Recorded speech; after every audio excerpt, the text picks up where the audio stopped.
So we actually are in a record. So again, I should tell everyone about our club. This is Civic Club that is about civic engagement. And we are here to present some crucial topics that are currently we were involved in some schools like you do guys, or something that touched our heart, touched our souls, and we have some experience that we need to share. So today we are sharing the experience of new media influencers, I would say, because this group of new generation of open mind thinkers, they were recently in Chernihiv, and they were participants of summer school on blogging. And I'm really happy that you are participating today with us as speakers. And now you can join. Now you can join the talk. And we will have, again, we will have at least 5 topics today to share. It's deprivation, discrimination, racism, ageism, radicalization, and blogging as a social tool. So again, thank you very much, guys, because this is pretty much, tough topic, and you are here to present them. And the first speaker will be Alena Bilotsarkivskaya. And here you go. Thank you. Firstly, I want to say that I'm so glad to see all participants here, because today we'll discuss so important topic, as mentioned Hanna Shvindina. It's about discrimination. And I really like to start with the quote of Robert Ingerson. He was a lawyer, a political leader, and the writer of the USA. Once he said, "Give to every human being every right that you that you claim for yourself." I consider it's one of so-called main stones that should be in all our minds to eradicate and destroy discrimination. I think majority of you know that discrimination is the act of making distinction between human, being based on the group, classes, or other categories of other categories.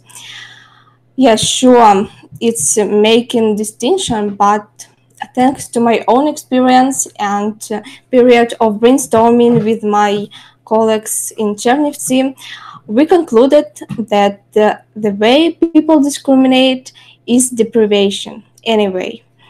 People deprived of legal rights, for example, social protection and participation in social life, opportunities to express and develop yourself, be nature, be whom you want. They deprive others of prospects, both material and minor. Like discrimination, it means deprivation anyway, in mental forms or material forms. That's why it's like a preview. I wanna say that this meeting will talk about different types of discrimination and different forms of deprivation it manifests, and try to demonstrate some probable solution. But I really consider that everything depends on our attitude, and it depends from that we have in our minds. Okay, I can give this. Okay, I finished, and the other speaker can continue. Okay, thank you very much, Elena. So according to our plan, the next presentation is about racism. So if Elena will stop sharing the screen, thank you very much. Mohammed and Anas are participants of this summer school on blogging. And I'm very happy to have you there, because this was my dream, to involve international students into this kind of activity. And now we have a presentation. So here you go, please. Go.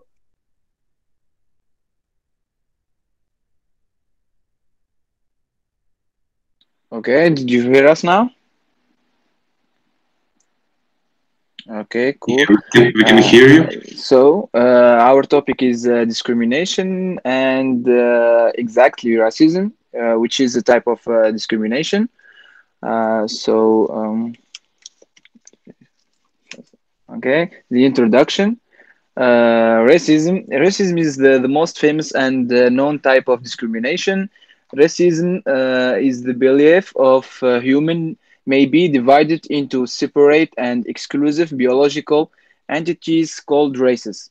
There is a casual link between inherited physical traits and the traits of personality, talent, morality, and other cultural and behavioral features, and that some races are innately superior to others. The next slide. Okay. The next slide is the causes of racism. I want to say that no one is born racist. Here, through the photo, we can see that we choose this photo on purpose because if you can see the mind of the black person is white, and the mind of the white person is black, so it's kind of no one is born racist. The cause of the racism, we take on the view of people around us. We hang around people like us. We're quick to judge, and we blame others for our problems. We don't give others a chance to change their opinion and prove themselves. Okay, the next slide is about the impact of racism. Oh, sorry. Okay, Anna, So, superintendent. the impact of racism. Physio, physio, sorry, physiological and psychological violence. That the violence against the like Muslims and black people, and there is too many types of persons who get violence because of racism. And impacts like wars. Sometimes because of racism, wars can happen between countries, and crimes and death, of course. Forgetting the value of a human life. Marginal marginalization of some groups of people, increase increase risks and low quality of care between people. Okay, how can we live in a world without racism? Actually, it's very hard, or it can be impossible to live in a world without racism, as Mrs. Fendina already said to me, Professor. If you remember, you said to me that it's impossible, it may be impossible to live in a world without racism. We can only try to reduce and take control of this pandemic if we teach the new generations to love each other, implant the next generation the importance of the human lives, the law enforcement on racist with no pity, because there is a law who protect those black peoples or peoples of different beliefs or religion. So we have to protect them with the law, and also encouraging people to get involved in the relevant charitable organization like UNICEF and Human Rights and other organization who take care of racism and all of those. That's it. Thank you. No, I thought that Muhammad will share some experience of him. He Uh-huh. told me that he will share some experience of Okay. So some situations he had Okay, with please share your experience because it will enrich your presentation, of course. Please do that. okay. Well, I faced a little bit of racism when I came here to Ukraine. at first when I can't speak even two words in Russian, so it was very hard to me. People was treating me like I don't know, homeless or something like that, because I cannot speak. I don't know the language, and that was very bad. Actually, the feeling of being neglected and rejected from people because you cannot speak their language or something like that. But I saw a lot of situations of black people getting humiliated from white people here in Ukraine and even in my own country, Tunisia, which is something that unacceptable to me, because everyone is everyone is I don't know how Is to say it. equal. Is Everyone equal. Yes, to each everyone other. is equal, and everyone have his own mind and his own head. We have to think about people emotion and hearts before saying any word or before treating them that way, Mhm. because it's very very very emotional. It hurt too much. Yes, and maybe Anas now will share with us some. Yeah. Yes. One of the times I was in the canteen of the faculty of the university, and I was on the line waiting, and a guy, a Ukrainian guy, pushed me and he said, "Davai India." I didn't understand it at the first, but now I understand it well. So first, I'm not Indian, and second, I don't understand why he did that. It was really like a shock for me. I didn't react on it, but I can feel it. I still remember it. But I see also so many good people here who treat me well, even more than friend. They respect me as a family. So I really appreciate that, and I like being here. But always there is racism everywhere. Thank you. Okay, thank you for your sharing, and please forgive this guy. I know, just No, we oh, excuse him because Anas actually look like an Indian. It's not. Yeah, of course, of course. I'm not discriminating you, my friend. But you know. it's Okay, not an excuse. It's not an excuse. You can look like Ukrainian, like Indian, like I don't know, Yeah, sure. from China, but it's not an excuse to be pushed in the line and saying like, "Hey, you do that or do this." So I will just will make a short comment on that, and we will move forward to the next presentation. It was really, I don't know how I did that, but I really said that it's impossible to live without racism in this world. But I truly believe and I hope that racism can have another face. It means that we, of course, we distinguish races. I mean, like, you know that I'm white, right? But at the same time, we do understand how other culture can enrich our lives with some understanding of from the absolutely different point of view of the same things, of the same emotions, and that can make us, you know, I don't know, richer, bigger, well, all of this stuff. So I hope that racism will have some other, I don't know, explanation in several years or maybe in 100 years. And thank you for that. It was really, you know, touching. touching. Yeah. Давай, India. Now I will hear that in my mind. Okay. So if anyone has anything to share on that, we will continue on comment, and we will have a discussion and questions and answers after the last presentation. And now we're gonna go to another point. Another topic of discrimination is ageism. And thank you, Elena, that you are presenting that for us today. Thank you very much. You can understand that I so love quotes that I want to begin with this again. Discrimination due to age is one of the great tragedies of modern life.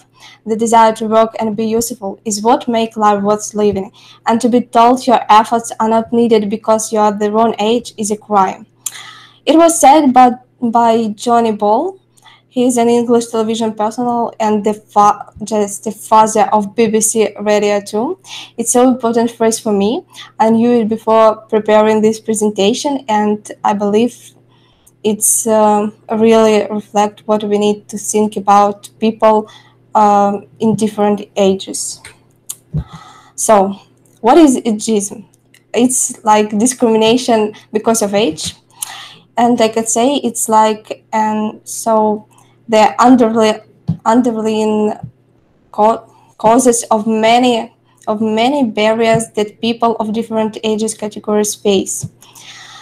I can say that challenges in one area of life only serve to reinforce and amplify challenges in others.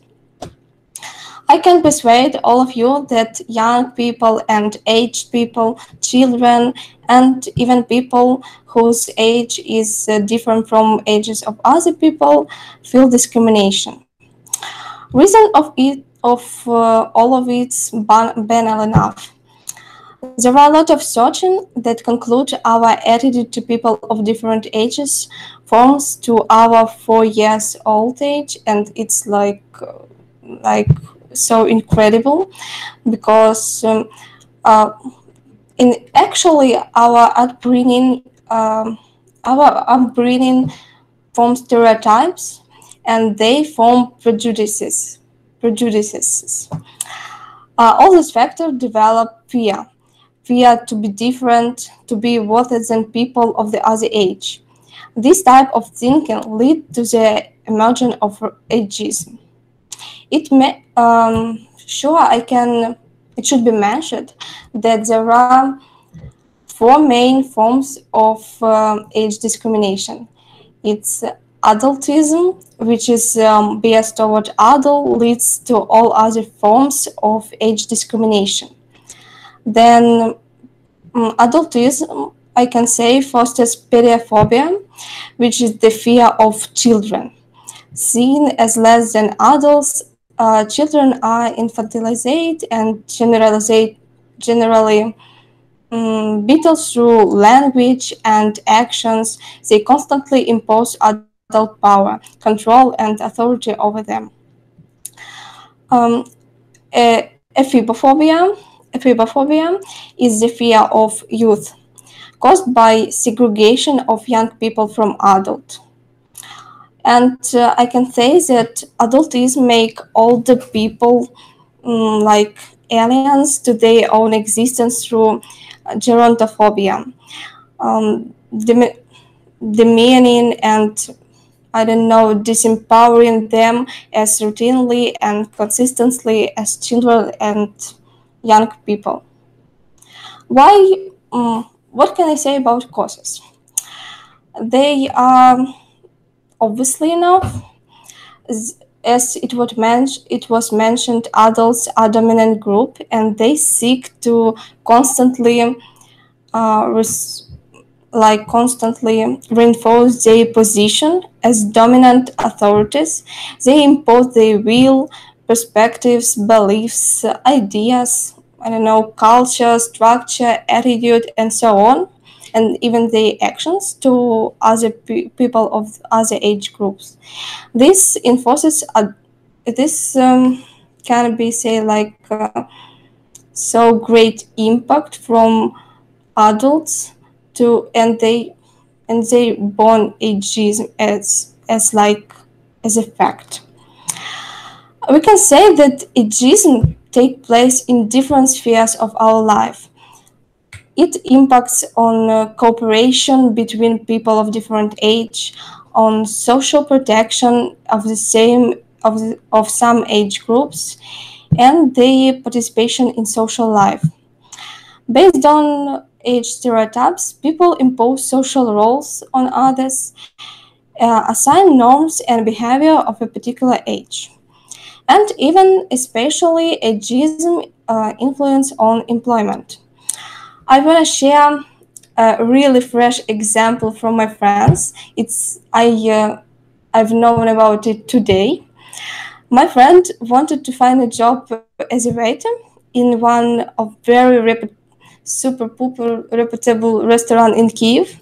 For many nights, really, he really studied the rules, requirements. He prepared for this job and made an excellent resume.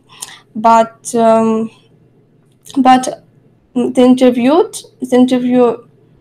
interview ended in a rude form right after it became clear that my friend was only 70 years old, just without any explanation and adequate reasons. It's like a real ageism in real life.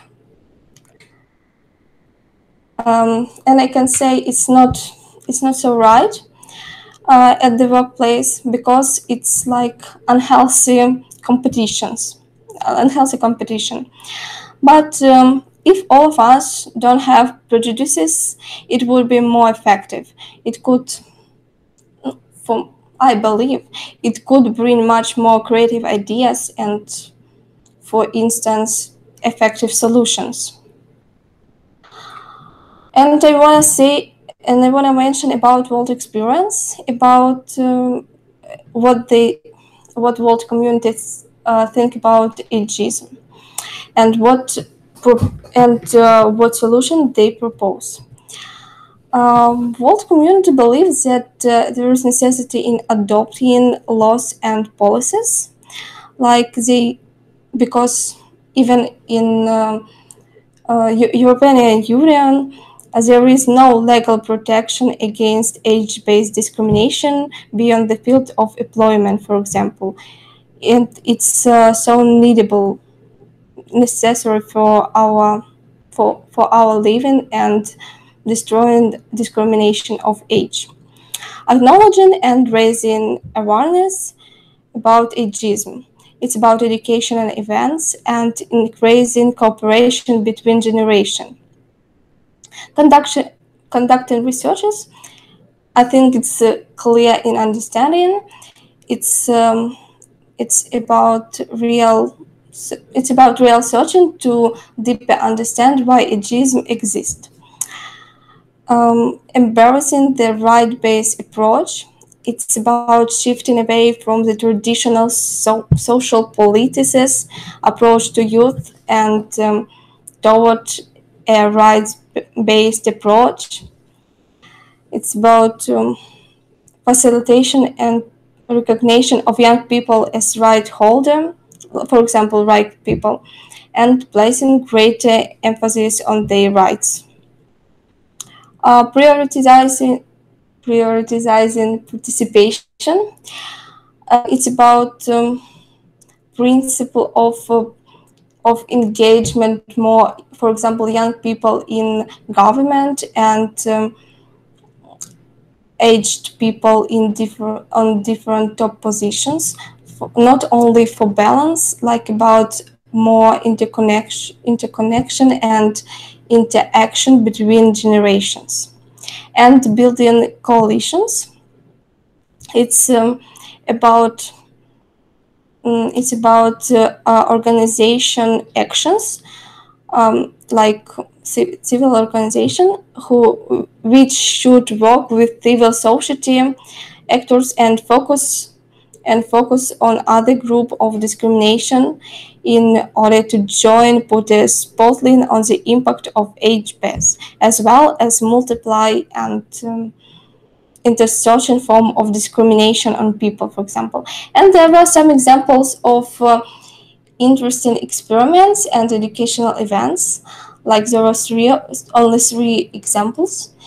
A program in which undergraduate students corresponded with older adults by mail during 6 weeks. There was when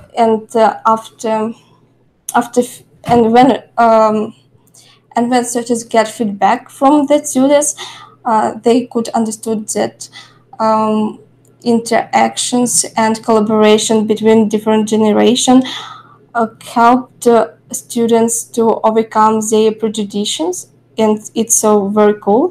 And there were two examples about little children around 4 years old and like school children who could collaborate with old adults, and there are great results too.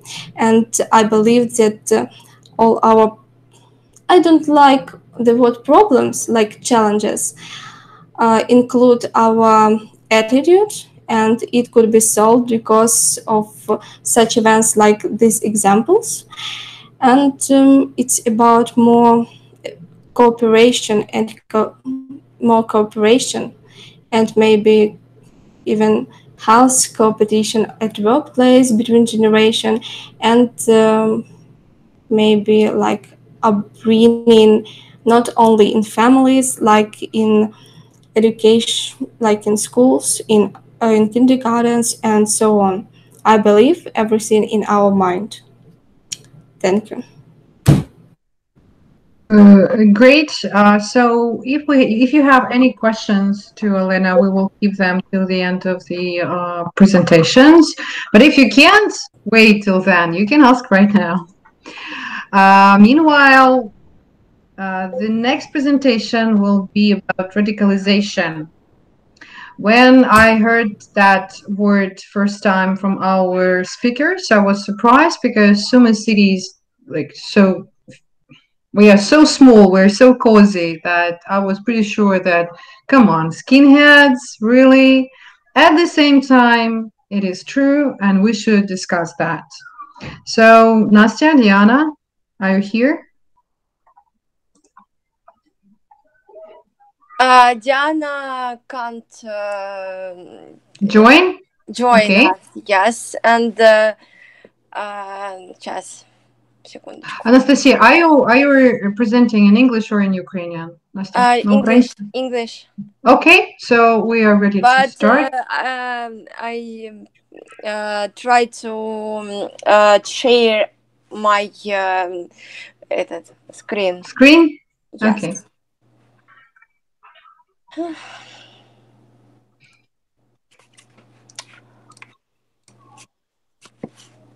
Посмотри, пожалуйста, от Да, панелька, где всё, включать, да. выключать. Все. Ага. Okay, we got it. We'll go on.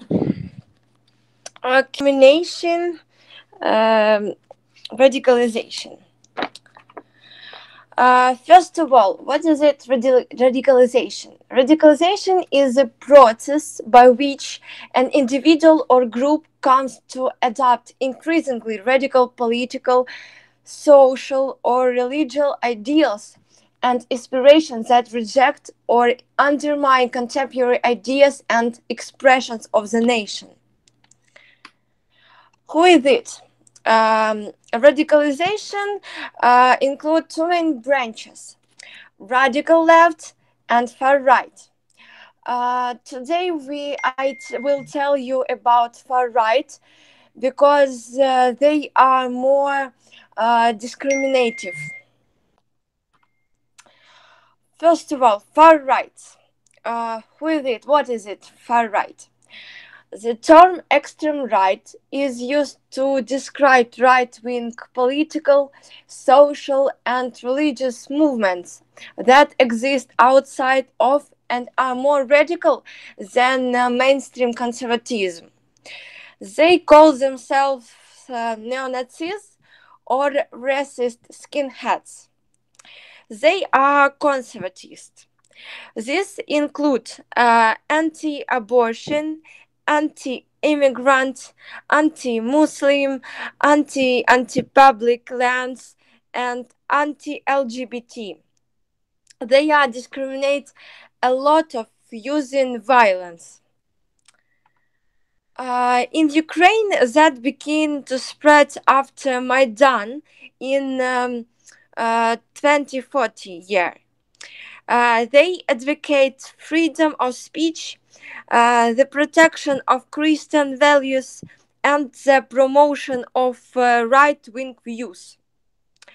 I quote the post of in Instagram of their of them. Revanchists, oligarchs, leftists, and liberals are tearing our country to shreds, and only a single national conservative front can save and tear our motherland from the clutches of these ideas. To replace the rainbow will come order. Let us rise and say our right words in this difficult situation, and let the whole world know that the right movement is still alive and it is fighting for a bright future. It's a quote in Instagram. They put the goals of the state or a nation above the interest of the human. And this is a decalogue of Ukrainian nationalists. The far right use this decalogue. I read this 10 you will gain the Ukrainian state or die in the struggle for it. Second, you will not allow anyone to tarnish the glory or honor of your nation. Third, remember the great days of our liberation struggle. Fourth, be proud of the fact that you are the hero of the struggle for the glory of Vladimir Trident. 5. To avenge the death of the great knights. 6. Don't talk about the case with those with whom you can and with whom you need. 7. Don't hesitate to perform the most dangerous act if the good deeds require it. 8. You'll accept the enemies of your nation with hatred and reckless struggle. 9. Neither request, nor threats, nor tortures, nor death will force you to reveal secrets. And 10. You will compete to strengthen the power, glory, wealth, and space of the Ukrainian state. I don't protect them because they use violence, but every man has the right to his ideology and thoughts. And if we condemn, it will be the first step of discrimination. Thank you for your listening. I will just have a discussion with me. I'm so sorry. Don't you think that this is kind of just a manipulation here because we already have controversial statements? First, no, for instance, the 7th, do not hesitate to perform the most dangerous act if the good deeds require that. So we're talking about if the good deeds requires violence, you should do that, even if the good deeds is not good anymore. It's like black and white, and you put the black into white, and you still think that this is white, right? Nastya, you can answer in Ukrainian, of course. So I really like your attitude that we do not protect them, but there is a right to how to say it. Could you just say it in Ukrainian? Yes. Да, пожалуйста, скажіть, будь ласка. Все-таки ваше відношення до цих стверджень? Я, опять же, могу на русском? Опять же, я не защищаю их, не поддерживаю, но также я не отрицаю, не как-то не против этого, потому что абсолютно я нейтрально отношусь к правым, потому что, опять же, повторюсь, каждый имеет право на свои какие-то мысли, на свою веру, в свою же идеологию, и я против того, чтобы они использовали насилие.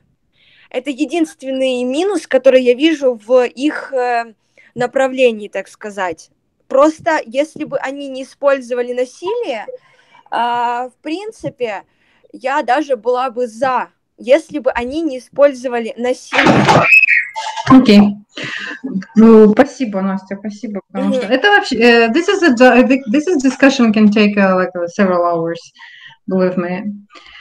But we will go further. we will go further. Just keep, if you have some questions about these issues, we will go on in the part for questions and answers. And we have the presentations on blogging as a tool of communications for the society. Yuri, and are you presenting your ideas in English or in Ukrainian, please? In Ukrainian. Hello, everyone. Unfortunately, my presentation will be in Ukrainian language, but I think further you can get main ideas from the presentation. Okay, I will translate my screen now. Just a moment.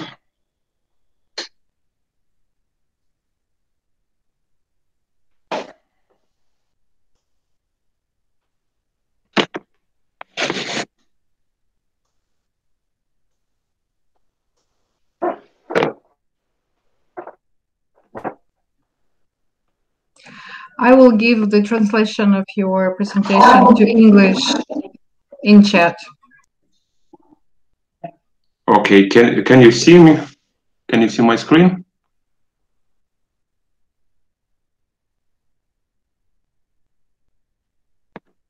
Hello? Yes, we can see you and we can hear you lightly and clear. Please proceed. Okay, thank you. Тож, добрий день ще раз. Тема моєї презентації буде про блогінг як інструмент комунікації з суспільством. Спочатку я представлю, трошки розкажу про себе, хто і яке маю відношення взагалі до блогінгу.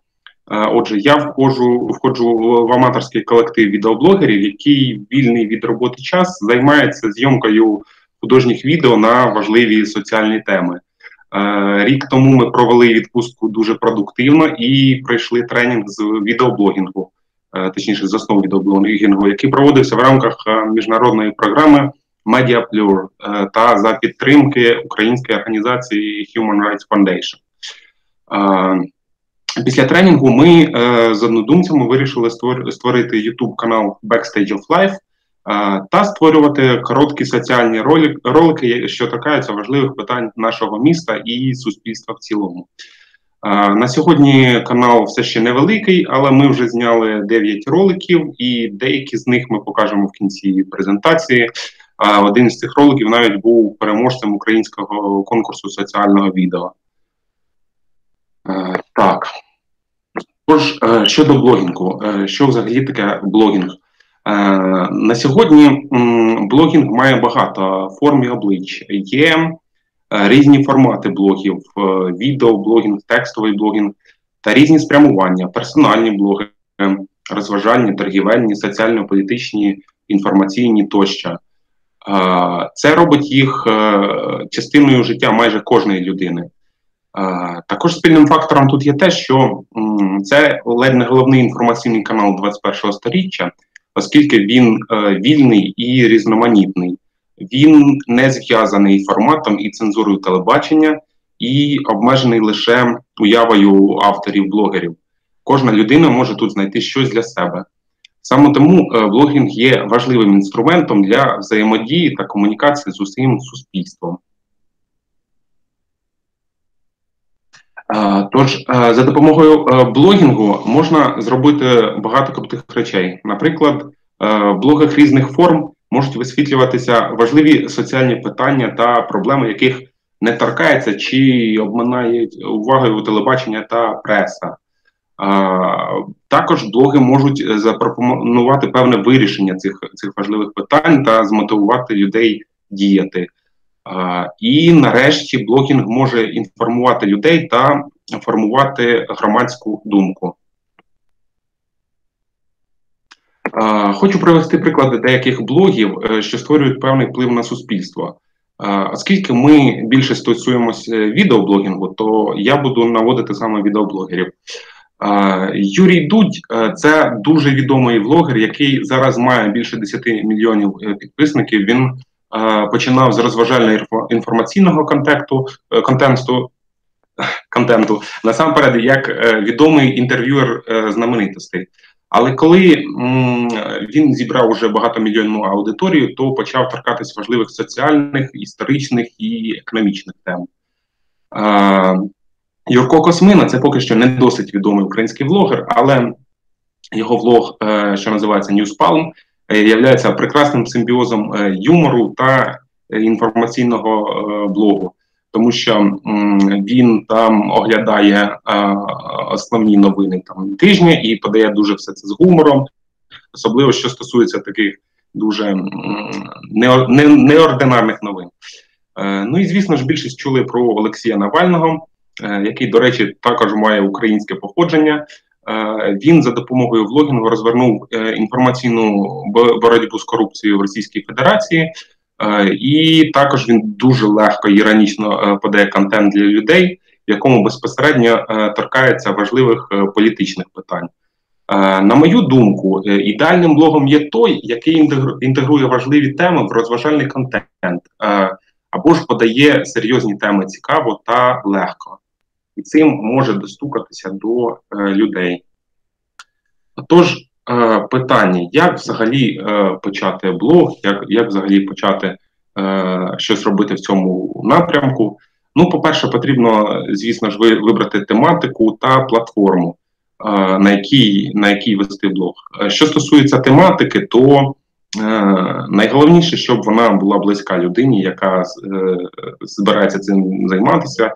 Тобто, якщо ми розпочали там знімати соціальні ролики про місто Суми, то ми взяли те, що було перед очима, там, наприклад, проблема сміття, потім проблема донорства, хоча, до речі, це більше для всієї України проблема, в Сумах все з цим дуже навіть добре, та інші деякі питання, які саме нас хвилювали.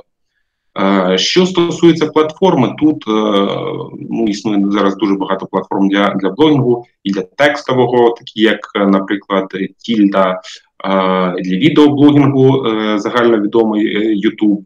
Особисто ми вибрали для себе YouTube, тому що якраз відеоблогінгу можна досить комфортно поєднувати якийсь художній замисел та важливу ідею. Далі, для того, щоб почати блог, треба, звісно ж, мати хоча б якийсь мінімальний інструментарій. Добре, якщо є професійна якась техніка, це дуже покращує якість технічну. Якщо це відео, наприклад, то звісно ж, доповнюють і роблять кращими відео різна техніка. Але для мінімального випадку достатньо лише комп'ютера та смартфона, на якому можна вже робити блог. Головне, щоб у автора було натхнення, були цікаві ідеї і спосіб донесення їх для людей. Далі потрібно створити контент-план, тобто про що знімати, власне, про що вести блог чи влог. В цьому випадку, звісно ж, деякі ідеї приходять самі по собі, деякі теми потрапляють на очі. В нашому випадку деякі теми ми приурочували до певних державних свят. Наприклад, ми зняли ролик про донорство, приурочений до Дня донора. Ну і найголовніше, це я вважаю, щось тут пробувати, діяти, щось створювати, тому що під лежачий камінь вода не тече. Існує така українська приказка. І тільки початок він важкий, а надалі в принципі, все йде вже набагато краще. Я хочу тут дещо анонсувати стосовно і правозахисної певної діяльності, і блогінгу. Можна більш детально зацікавленим дізнатися дещо по темі, тому що діє декілька організацій, які освітлюють певні події, тренінги, проєкти в Україні. На екрані зараз ви можете бачити контактні дані, на які можна перейти і підписатися, щоб бути в курсі. Я хочу анонсувати, що вже скоро від громадської організації Human Rights Foundation в Сумах буде проводитися тренінг по адвокації, а також ми за результатами тренінгів, які ми вже проходили, будемо проводити блог-кафе, на яких більш детально розповідати про тему блогерства. Хочу додати, що поки що ми в наших проєктах не торкнулися досить теми дискримінації, але після останнього тренінгу, який ми проходили також по дискримінації, такий контент обов'язково з'явиться. Дякую за увагу. Дякую вам. Actually, I put everything in the chat. So for those of you who can't understand Ukrainian pretty well, you can read it. I was following your slides. Yuri was really good. And now we can go to questions and answers session, and I will start as a moderator. I will have my rights to put on. So again, so for those who joined us recently, the presentations were made as an experience of you guys being participants of summer schools on human rights advocacy. It is really great opportunity to have you there. I was like a little bit part of it, of engaging you there, and that's why I'm really happy to see the result. But my question is, for all of you, for all speakers today, what was the main insight, or maybe several insights, that you bring with you back to SUMI? And we will start with Alena, and we will go as speakers in like the same order of speakers. So what is the main insight you brought with you? Thank you for this question. It's so interesting, but I can say there are a lot of insight, but the main insight is that all people are different. It's a real fact. It's not only, I understood it not only from this summer school, not only that knowledge that I get, but from networking with other people, with people from the other city, from different countries, and it's for me. I knew it before. I've known it before, but it's really insane for me that all of us different, and we can categorize different people in the same groups, and it's for me like boom. Okay, the mind-blowing, as they say. Okay, got it. Thank you very much. Yes. Okay, Mohammed and Anas, please join the same question for you guys. What was the main insight that you brought with you to SUMI, back to SUMI? Okay,